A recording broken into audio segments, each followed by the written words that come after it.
À medida que você for encontrando, eu quero saber se você está achando fácil, fique de pé. Achou Sofonias, fique de pé. Porque teve gente, quando nós estudamos Abacuque, que confundia Abacuque com Facebook. E Sofonias não vamos confundir com nada. Fiquemos todos de pé. Podemos ficar. Eu vou ler e peço que os irmãos acompanhem.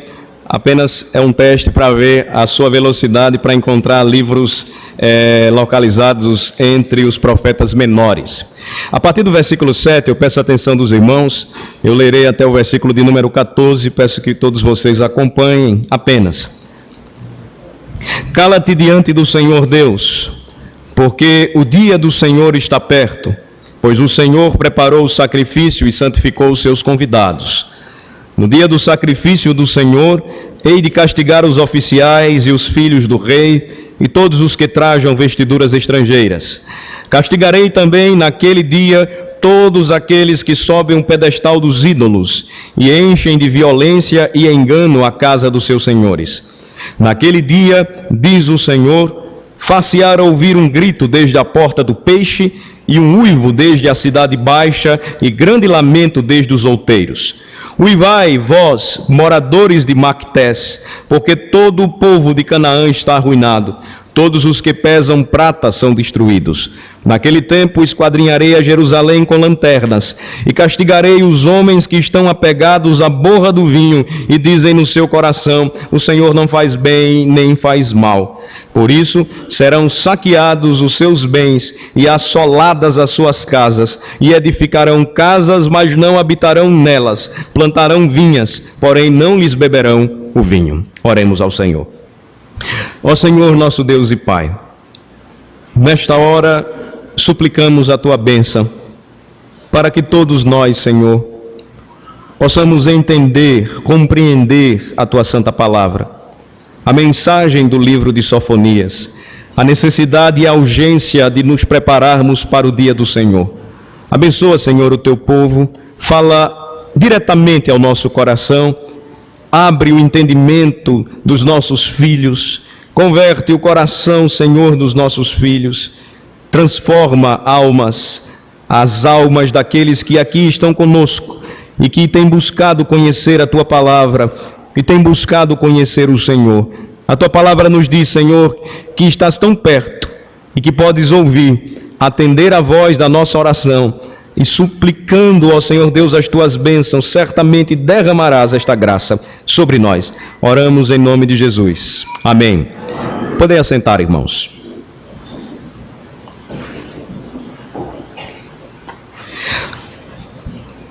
Começamos a estudar o livro de Sofonias no domingo passado e aprendemos algumas verdades importantes sobre o livro. A principal delas é que para a promoção de uma reforma da igreja, da religião, Deus sempre vai levantar um líder, um rei, e ao lado deste líder ou rei, um profeta. É interessante que todo o processo de reforma religiosa começa no coração das autoridades constituídas por Deus e também no levantamento de pregadores para que os homens fiquem atentos à mensagem da palavra de Cristo. Eu penso que o tempo em que nós vivemos é urgente e nos convoca a oração por nossa nação. Porque nós não podemos esperar uma reforma da religião, da moral em nosso país, se esta reforma não começar no coração daqueles que nos governam. E como eles estão longe da palavra do Senhor. Ao mesmo tempo em que nós devemos orar para que o Senhor levante profetas e levante pregadores que anunciem o Evangelho com fidelidade, com urgência, anunciando o dia do Senhor, precisamos também orar para que Deus mova o coração dos nossos reis, em uma democracia, o coração dos nossos presidentes, governadores, enfim. A palavra de Sofonias, ela então foi dada pelo Senhor a este homem, que veio de uma linhagem real, ele era descendente do grande rei Ezequias, nos dias do ministério de um jovem rei, Josias. Josias que, descobrindo o livro da lei, ele começou então a promover reformas muito importantes, muito sérias. no meio do reino ou dentro do seu reino, e juntamente com estas reformas veio a resistência, veio a oposição, e com a oposição veio então o oráculo, a palavra, a revelação do Senhor por Sofonias. Seu nome é bonito, quer dizer o escondido do Senhor. E então a palavra que Sofonias recebe, ela traz toda a base, todo o fundamento, protege a retaguarda do rei, dizendo: os homens vão se levantar contra o rei, mas levantando-se contra o rei, se levantarão contra o rei dos reis.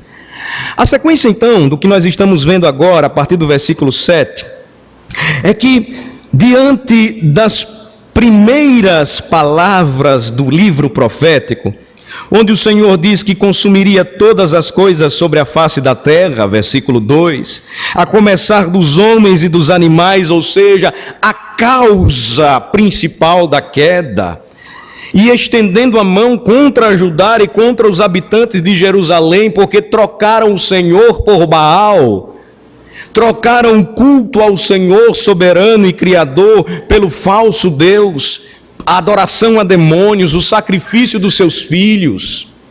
O Senhor então diz que ele traria juízo àqueles que estavam praticando estes pecados, mas ele conclui no versículo 6 também que traria juízo àqueles que, vendo tudo, não estavam fazendo nada. Versículo 6 diz: eu vou julgar, eu vou estender a minha mão, e esta expressão na língua hebraica é: eu vou contra vocês, e imaginem o peso da mão do Senhor, contra os que praticam, mas também, vejam o versículo 6, contra os que deixam de seguir ao Senhor, e os que não buscam o Senhor, nem perguntam por Ele. É possível que estejamos aqui nesta manhã, cumprindo todas as obrigações religiosas que sabemos de cor. É possível que estejamos aqui lendo, orando, cantando, mas não seguindo necessariamente ao Senhor, não buscando necessariamente ao Senhor, nem perguntando por Ele. Eu acho que o grande problema hoje, até que os nossos diáconos precisam estar observando, acontece muito na galeria, no horário da manhã não sei, mas no horário da noite. O pastor não tem bola de cristal, mas tudo chega aos ouvidos do pastor. Tem aqueles que não buscam o Senhor lá em cima, buscam o WhatsApp, buscam o Facebook. Eles estão aqui, eles estão como se participando do culto ao Senhor, mas deixam de segui-lo, não buscam ao Senhor, nem perguntam por Ele, não estão interessados nele.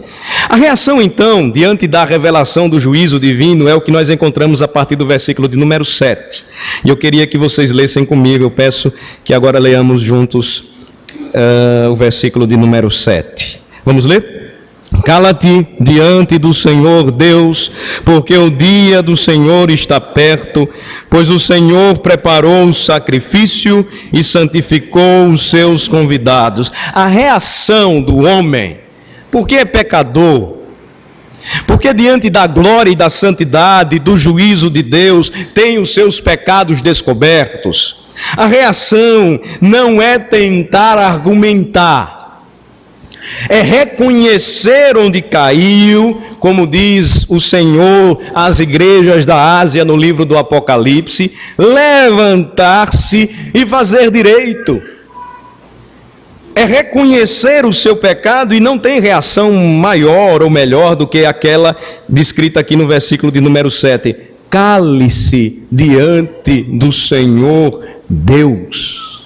Não adianta querer lutar contra o Deus Todo-Poderoso, que quando diz eu vou estender a minha mão, ninguém pode suportar a sua força. E o profeta então, ele descreve isto dizendo: cala-te diante do Senhor, ó Judá, ó habitantes de Jerusalém, vocês estão pecando contra Deus. Vocês estão fazendo oposição a um rei que tem o seu coração em mim e deseja trazer de volta aos altares santíssimos o meu louvor e a minha adoração. Cala-te diante do Senhor Deus. A razão é porque o dia do Senhor está perto. A expressão dia do Senhor, ela vai aparecer várias vezes no livro de Sofonias, como também em outros livros proféticos.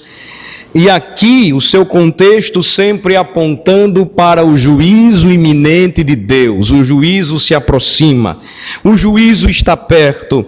E a razão é, pois o Senhor preparou o sacrifício e santificou os seus convidados.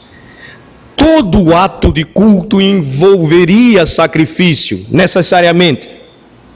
Toda a preparação para adoração ao nome do Senhor envolveria o aplacamento do juízo de Deus sobre os pecadores.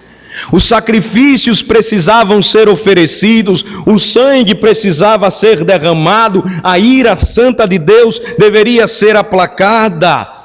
Para que os seus convidados fossem recebidos, eles precisavam se apresentar de maneira santa e pura, e eis a necessidade dos sacrifícios.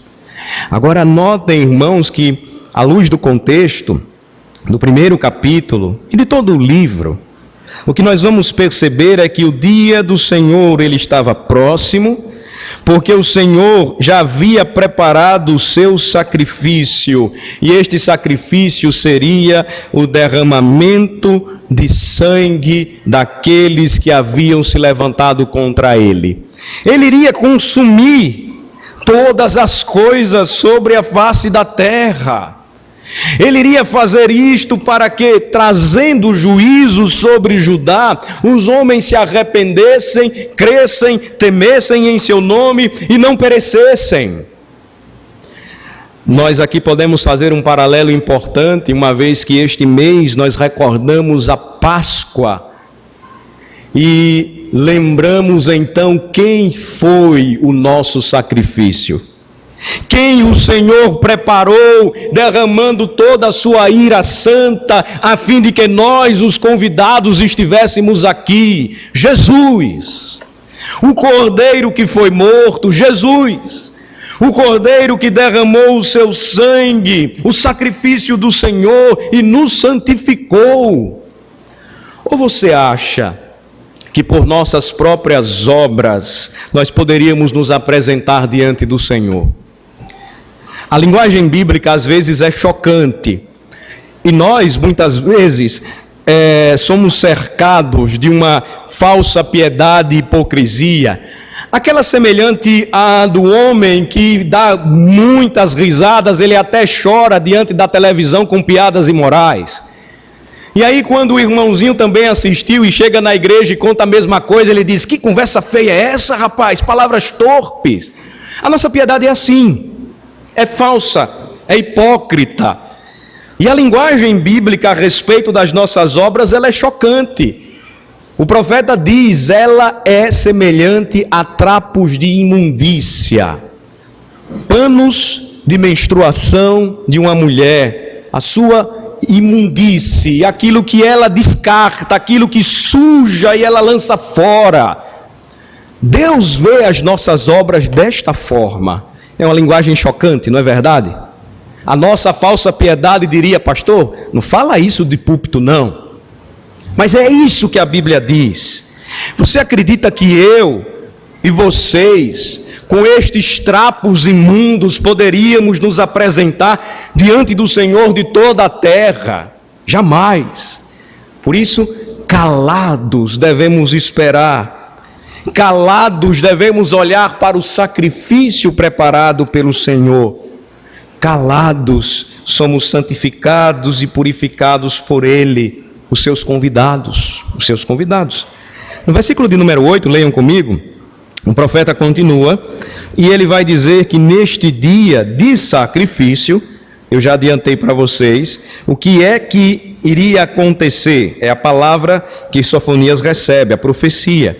Vamos ler o versículo de número 8, vamos lá? No dia do sacrifício do Senhor, hei de castigar os oficiais e os filhos do rei e todos os que trajam vestiduras estrangeiras. Então, neste dia do sacrifício, que é uma palavra semelhante a dia do Senhor, aproximação do juízo, o que é que o Senhor iria fazer?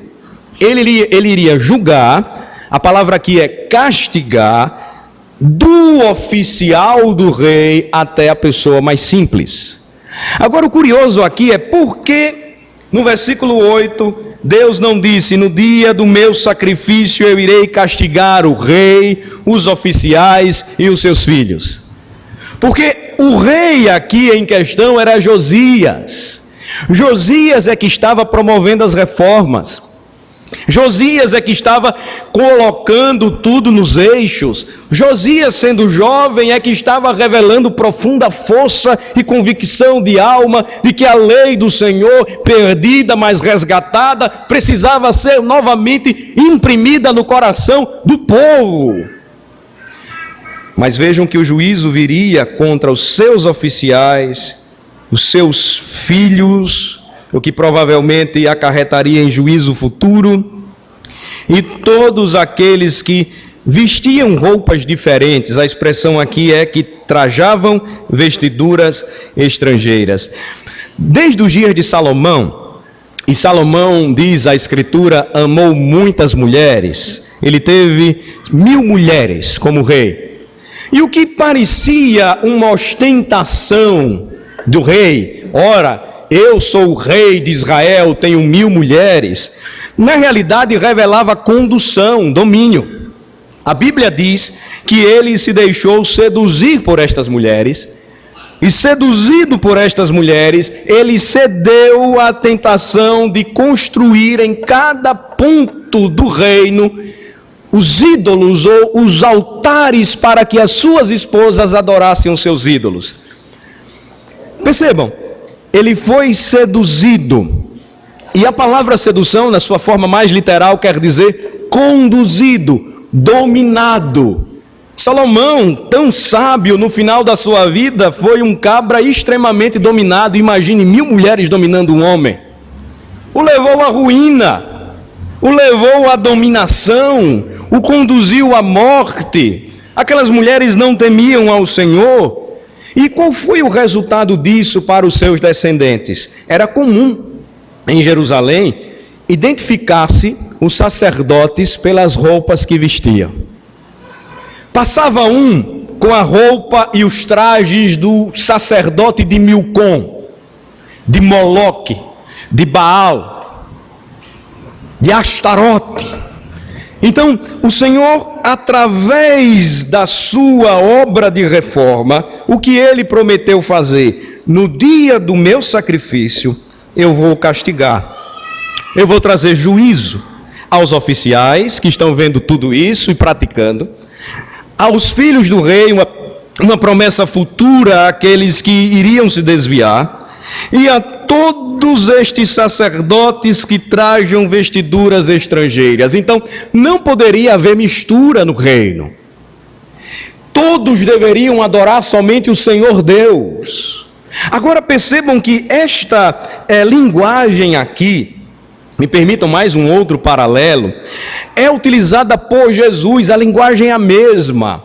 Nós estamos estudando o Evangelho de Mateus e temos aprendido isso. Mateus, ele traz um peso muito grande da mensagem do Antigo Testamento, comprovando que Jesus de fato era este Messias anunciado, que este dia do Senhor iminente, próximo, nos dias de Sofonias, alcançaria uma dimensão muito maior nos dias do Messias. Querem ver? Vamos para Mateus 22, marquem Sofonias e vamos abrir em Mateus 22. Em uma das parábolas contadas por Jesus, Mateus 22,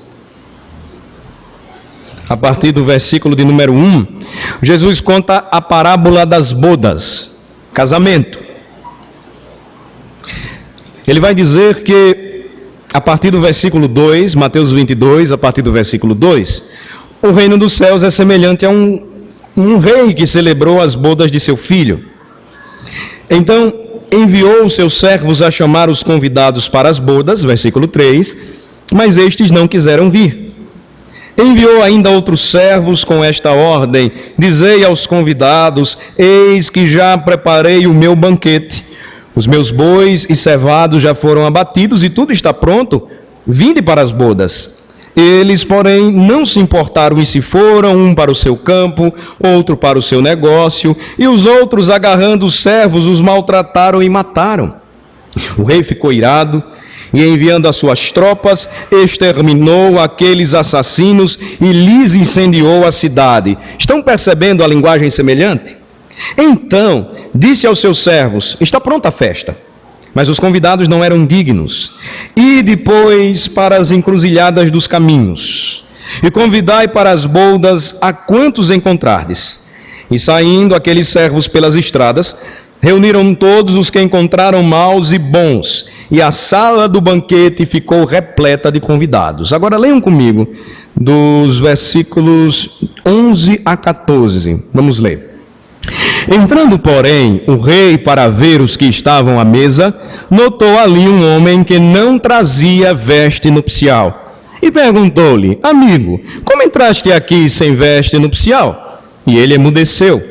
Então ordenou o rei aos serventes: amarrai-o de pés e mãos e lançai-o para fora, nas trevas. Ali haverá choro e ranger de dentes, porque muitos são chamados, mas poucos escolhidos. O paralelo é semelhante, ou há um paralelo aí importante. O Senhor, Ele iria, nos dias de Sofonias, castigar os que estavam vestindo roupas estrangeiras, estranhas ao culto divino, à adoração ao Senhor. Agora, este mesmo dia do Senhor se cumpriria de forma completa em Cristo. E se cumprirá de fato perfeitamente no dia do retorno do Rei. O Rei voltará para buscar a sua noiva. O rei tornará para celebrar a grande festa, e não entrarão aqueles que estiverem vestidos com roupas estranhas. Aqueles que não receberam as vestimentas de Cristo, aqueles que não estiverem trajados com as próprias roupas nupciais.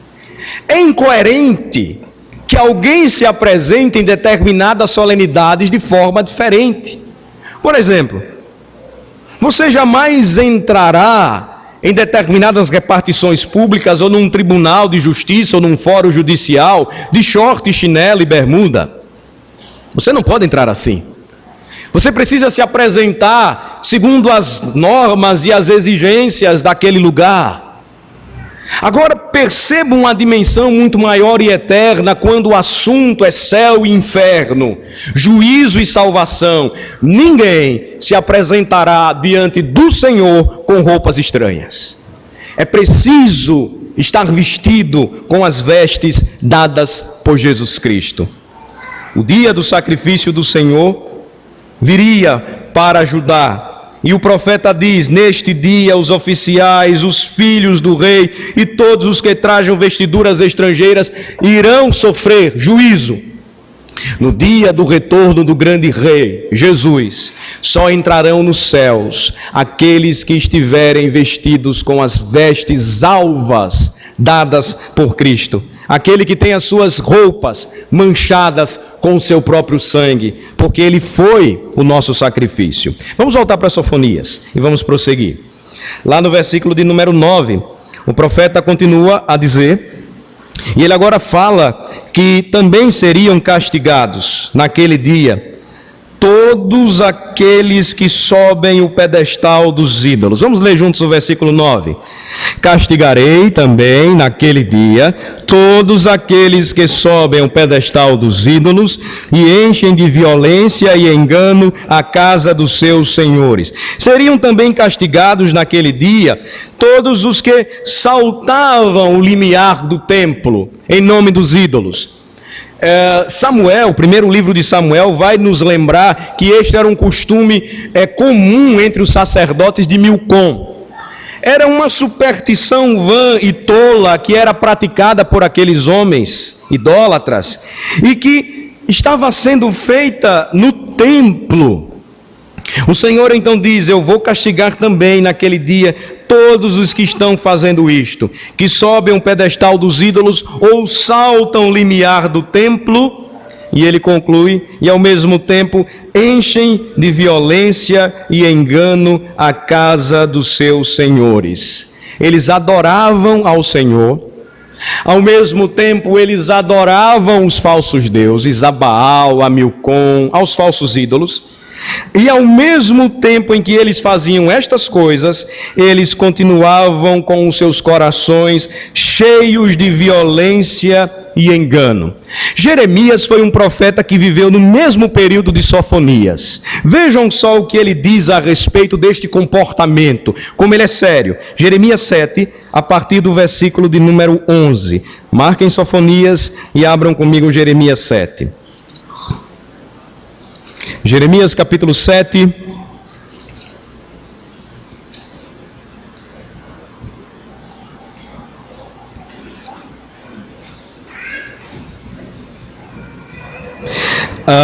depois vocês podem ler com calma os versículos de 1 a 15.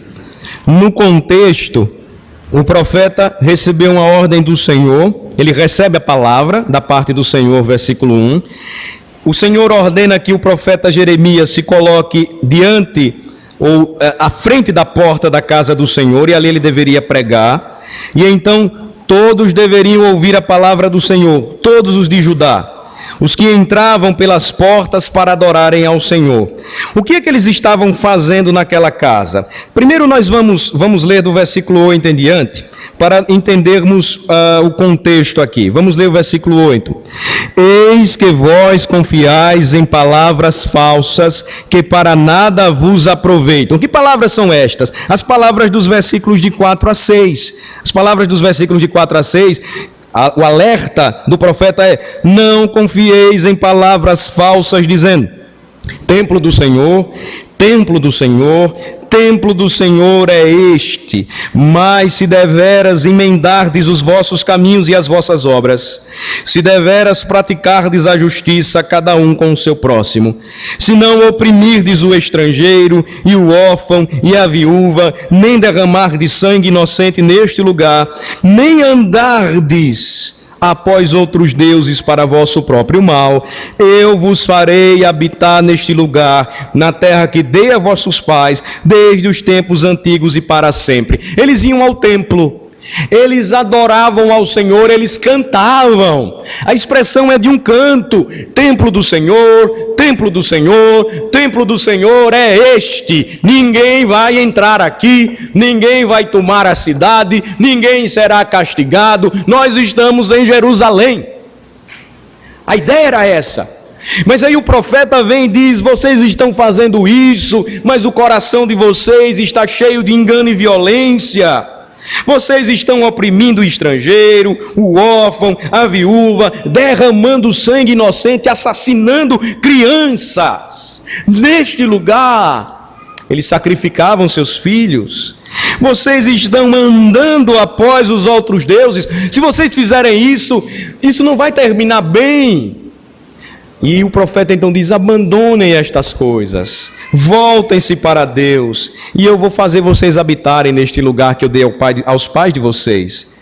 Eis que vós confiais em palavras falsas. Vocês leram comigo no versículo 8, e o profeta conclui que para nada vos aproveitam. Não adianta, irmãos, nos aproximarmos do Senhor, estarmos aqui nesta manhã na casa do Senhor, com os lábios cheios de palavras bonitas, de cânticos, da leitura da Bíblia, de orações bem elaboradas e consistentemente doutrinárias, se o nosso coração estiver bem longe de Deus, cheio de violência, cheio de maldade. Vejam comigo o que diz então os versículos de 9 a 11, aí de Jeremias 7. Vamos ler? Vamos lá. Que é isso? Furtais e matais, cometeis adultério e jurais falsamente, Queimais incenso a Baal e andais após outros deuses que não conheceis? E depois vindes e vos pondes diante de mim nesta casa que se chama pelo meu nome e dizeis, estamos salvos? Sim, só para continuardes a praticar estas abominações. Versículo 11, vejam só. Será esta casa que se chama pelo meu nome um covil de salteadores aos vossos olhos? Eis que eu mesmo vi isto, diz o Senhor. O Senhor está vendo tudo. O Senhor a tudo vê. Ele não tolera a mistura entre culto e violência, entre culto e maldade, entre culto e idolatria, entre culto e abominação. Ele estava vendo tudo. E a sua reação é esta: será que o que vocês estão chamando de templo não está sendo um covil de homens maus, salteadores? Lembrem comigo a mesma linguagem, o mesmo paralelo. Quando Jesus entrou em Jerusalém, entrada triunfante, período semelhante a este, foi neste mês. Quando Jesus triunfantemente entrou em Jerusalém e foi saudado pelo povo com mantos e palmas, o povo cantava Hosana, Hosana ao filho de Davi. Qual foi a primeira coisa que ele fez? Entrou no templo e botou todos os salteadores para correr. Ele purificou o templo. Ele expulsou aqueles que estavam profanando a casa do Senhor. Aqueles que estavam fazendo negócios da casa do Senhor, aqueles que estavam usando a casa do Senhor com outro objetivo, dizendo ser santo. Ou vocês pensam que estes homens que andam vendendo ilusões, que estes homens que andam afirmando pregar o Evangelho, mas que não pregam o Evangelho, que estes homens que afirmam curar pessoas e enriquecem e engordam com a gordura das ovelhas, eles vão permanecer na casa do Senhor? O Senhor conhece o caminho dos justos, diz o salmista, mas o caminho dos ímpios perecerá. Sofonias então ele diz, estes homens serão castigados naquele dia, todos aqueles que sobem o pedestal dos ídolos e enchem de violência e engano a casa dos seus senhores. Os dias experimentados por Sofonias e Jeremias foram semelhantes aos dias de Noé. Os dias em que o Senhor Jesus Cristo viveu e pisou este chão que nós pisamos. Ele profetizou dizendo que quando o fim estivesse próximo, os dias dos homens seriam semelhantes aos dias de Noé, cheios de violência, cheios de engano. Eu acho que só deve ser pelo menos a única coisa neste filme que está sendo passado no cinema que tem a ver com a Bíblia. A revelação da violência dos homens, porque o resto é tudo conversa fiada. Deus não é um tirano como o filme o descreve. Deus é soberano e exige que os homens paguem por sua desobediência e os seus pecados. Deus é gracioso e eis a razão porque preparou um sacrifício para santificar os seus convidados. Ele não resolveu lançar o dilúvio porque ele queria salvar a natureza e matar todos os homens, como este filme aí está dizendo. Na realidade, os dias de Noé são repetidos na história dos homens, quando os homens cheios de violência e engano, eles estão então manchando a casa dos seus senhores, com o próprio sangue que eles derramam, com a própria maldade que eles revelam. Versículos 10 em diante, de Sofonias capítulo 1, podemos voltar para lá. O Senhor então fala pela boca do profeta a descrição horrorosa do que o povo iria experimentar quando o juízo então ele chegasse. A partir do versículo 11 diz assim: naquele dia, diz o Senhor, far-se-á ouvir um grito desde a porta do peixe. Era o lugar mais fácil de ser acessado pelo inimigo. E um uivo desde a cidade baixa. Era a região mais nova de Jerusalém, que foi construída pelo rei Manassés. Neste dia haverá gritos e uivos em todos os cantos de Jerusalém, e grande lamento desde os outeiros. Era o lugar era a região. Se os irmãos lembram comigo, ou podem lembrar comigo, onde Salomão permitiu que suas esposas construíssem os altares para os seus falsos deuses, nos outeiros, onde ele mesmo ofereceu sacrifícios. O juízo então viria, haveria grito, uivo e lamento entre os homens. E o versículo de número 11 diz: uivai vós, moradores de Maquetés, porque todo o povo de Canaã está arruinado, todos os que pesam prata serão destruídos. Naquele tempo esquadrinharei a Jerusalém com lanternas e castigarei os homens que estão apegados à borra do vinho e dizem no seu coração: o Senhor não faz bem, nem faz mal. É o pior estágio em que o homem pode se encontrar. Ele é tomado de um falso senso de segurança, e ele acha que porque ele faz aquilo que Deus o manda fazer, com um coração distante dele, com um coração que não o teme, que não se submete a ele, tudo vai dar certo. Pequei, está bom, o Senhor me perdoa, eu continuo, eu prossigo. Pequei, está bom, eu estou parecido com o mundo, mas eu venho na casa de Deus, eu dou o meu dízimo, eu tomo a ceia, tudo resolvido. Este é o pior estágio em que um homem pode se encontrar, porque diz o Senhor em sua santa palavra que ele esquadrinha o coração do homem. Era o que ele estava para fazer naquele dia de uivos. Os homens uivavam pelos seus deuses, os homens uivavam e se retaliavam por Baal. Os homens naquele dia iriam uivar de verdade quando percebessem o juízo iminente de Deus às portas de Jerusalém. Naquele tempo os homens teriam seus corações esquadrinhados, e aqueles que estavam tão apegados ao seu estado anestésico de pecados, apegados à borra do vinho, é a expressão, eles estavam tão bêbados, que diziam: nada vai acontecer com a gente, o Senhor não vai fazer bem, nem vai fazer mal. Na história do cachaceiro, o inverno é aqui mesmo. O juízo viria e eles iriam sofrer duramente. Naquele tempo, eles iriam sofrer. E o versículo então de número 13 conclui com o que nós vamos ler juntos. Vamos ler?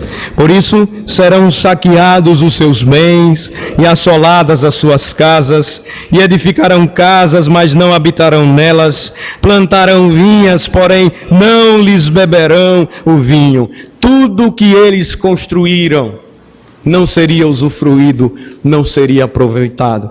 Aqui nós temos uma ponte importante para os dias e os tempos em que nós vivemos. Prioridade para nós não deve ser construir casas nem plantar vinhas. Ainda que tudo isso seja importante e faça parte da providência de Deus em nos sustentar, não troquemos o que é prioridade para nós por edificar casas, plantar vinhas.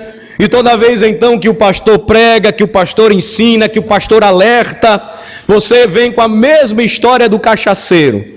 Me permitam, ou me perdoem a forma direta como eu estou falando para vocês. Pastor, o Senhor não faz nem bem e o Senhor não faz mal. Quando eu terminar eu volto, deixa da tua conversa marrenta. Às vezes você nem fala isso para mim, mas no seu coração você se consome. E olha, não é comigo não que você está tratando. Não é com o pastor que você vai ter que lidar. A minha palavra é para te alertar, porque no dia que você uivar, não vai ter pastor que lhe ajude. No dia em que você sentir o peso da mão estendida do Senhor, você então vai reconhecer que você construiu casas, mas você não vai morar nelas. Que você plantou vinhas, porém você não vai beber desse vinho. O juízo de Deus, então, ele viria, como de fato aconteceu, e Judá sofreu saque, perdeu casas, os filhos foram escravizados, os reis foram humilhados, E tudo isso para que o povo entendesse que diante da palavra de juízo de Deus, o que o homem deve fazer é se calar e, arrependido, buscar a reconciliação com o Senhor. Eu quero concluir lembrando aos irmãos que nos dias em que nós vivemos, nós podemos assim pensar: mas pastor, tudo isso passou, não é para hoje não. Nos dias em que nós vivemos, a palavra de Deus ela nos adverte e diz: primeiro, o dia está às portas. Eu vou ler para vocês Mateus 24, não vou ler todo, mas eu vou ler aqui um pequeno trecho, Mateus 24, 32 e 33. Você pensa que não é para hoje? Pois bem, fique alerta. Mateus 24, 32 a 33. Vocês querem abrir comigo? Eu espero. Mateus 24, 32 a 33. Aprendei, pois, a parábola da figueira. Jesus está ensinando aqui. Quando já os seus ramos se renovam e as folhas brotam, sabeis que está próximo o verão. Assim também vós, quando virdes todas estas coisas, sabei que está próximo as portas. O dia está próximo. O dia do retorno glorioso de Jesus está próximo. Os dias em que nós vivemos são semelhantes aos dias de Noé, está próximo. Os dias em que nós experimentamos são dias parecidos com os dias de Sofonias, está próximo. Então não pensem que a palavra não é atual, porque o dia se aproxima. E o Senhor então nos alerta quanto a esta realidade. Segundo lugar, o Senhor está perto. Abram comigo em Apocalipse capítulo 1, versículo 3. Apocalipse 1, versículo 3. Leiam comigo. Último livro da Bíblia. Apocalipse 1, versículo 3. Vamos ler? Bem-aventurados aqueles que leem e aqueles que ouvem as palavras da profecia e guardam as coisas nela escritas, pois o tempo está próximo. O tempo se aproximava da redenção do povo naqueles dias, porque o Império Romano cairia e caiu feio. O que sobrou do Império Romano? Sobrou os seus valores, sobrou a sua cosmovisão corrompida que até hoje nós repetimos. Mas os Césares morreram, mas os reis caíram, mas o império grandioso não se sustentou, porque afrontou aquele que quando estende a mão, ninguém resiste. A palavra se aplica a nós quando lemos as palavras da profecia e sabemos que Cristo está para vir. Bem-aventurados aqueles que leem e aqueles que ouvem as palavras da profecia e guardam as coisas nela escritas, pois o tempo está próximo. Então, a expressão, o dia do Senhor se aproxima, não é só uma palavra para os nossos pais antigos. É uma palavra para a gente, hoje. Apocalipse 22, versículo 10 nos diz: disse-me ainda, não seles as palavras da profecia deste livro, porque o tempo está próximo. É uma expressão que se repete. E por fim, porque nós precisamos nos voltar para o Senhor. Romanos capítulo 13, versículo 11. Vamos para lá. Romanos 13, versículo 11. Diz a palavra do Senhor. Eu gostaria que vocês lessem comigo. Vamos ler? E digo isto a vós outros que conheceis o tempo, já é hora de vos despertardes do sono, porque a nossa salvação está agora mais perto do que quando no princípio cremos. O dia está próximo, o Senhor está perto, a nossa salvação está mais próxima do que cremos. Ou está mais próxima do que quando no princípio nós recebemos. Como a salvação está próxima, pastor? Em Cristo eu já não estou salvo, sim. Mas essa salvação ainda não se completou, porque ela será completa quando Cristo retornar. E a grande questão é, como você e eu estamos nos preparando para este dia? Construindo casas e plantando vinhas? Como é que a gente está fazendo? Aqui não é um atestado à preguiça e à ociosidade. mas há um estabelecimento daquilo que é prioridade. Eu estou deixando mais de ir à igreja por conta do meu trabalho. Eu estou deixando mais de me dedicar ao estudo da palavra por conta dos meus estudos seculares. Eu estou deixando mais de orientar e ensinar os meus filhos a se envolverem com a igreja, a terem amigos na igreja, a construírem relacionamentos fortes na igreja, porque eu quero sucesso para eles. Está tudo errado. E não me venha com churumelas, como dizia o teólogo Chaves, para quem gosta. Não me venha com churumelas. Não me venha com falsos argumentos. Satanás é muito bom para isso. E se você vier, eu direi como Jesus: arreda, Satanás. O que é prioridade deve ser prioridade. E você e eu precisamos estabelecer isso hoje. Porque o dia está próximo, porque o Senhor está perto. E como disse o apóstolo, é hora de acordarmos. É hora de nos prepararmos. Porque a salvação que é nossa, dada por Cristo, agora mais perto está do que quando no princípio cremos. E vejam como o apóstolo conclui, versículos de 12 a 14, e assim eu encerro. Vai alta a noite e vem chegando o dia.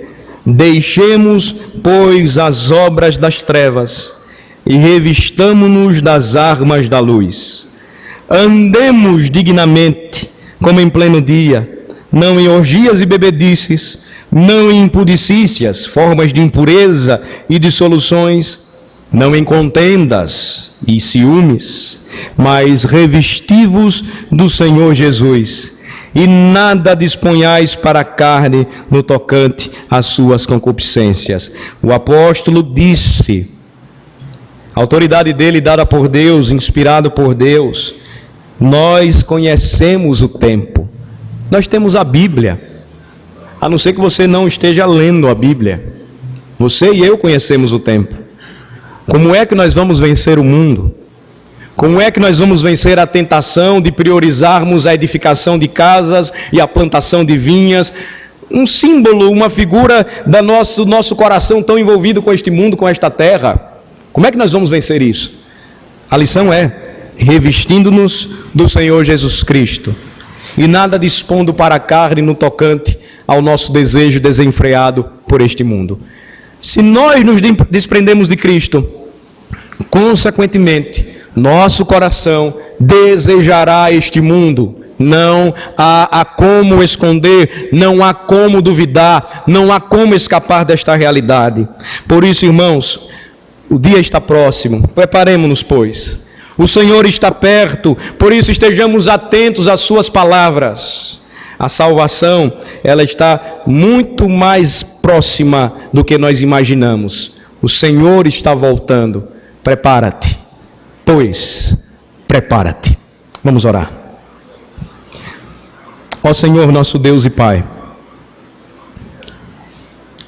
o peso da palavra nos incomoda, porque mexe com as nossas estruturas, com a nossa concupiscência, com o nosso apego ainda aos alhos, às cebolas e às carnes do Egito. O peso da Tua palavra, Senhor, nos incomoda, porque nos confronta e faz cair por terra todos os nossos argumentos de que o Senhor não faz mal nem bem, e que podemos continuar vivendo a nossa vida omissos ou mergulhados em uma infinidade de pecados.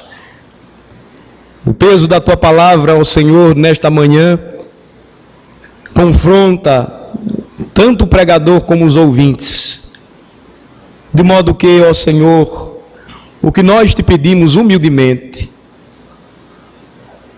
é o espírito humilde, manso, para aceitar tudo o que acabamos de ouvir.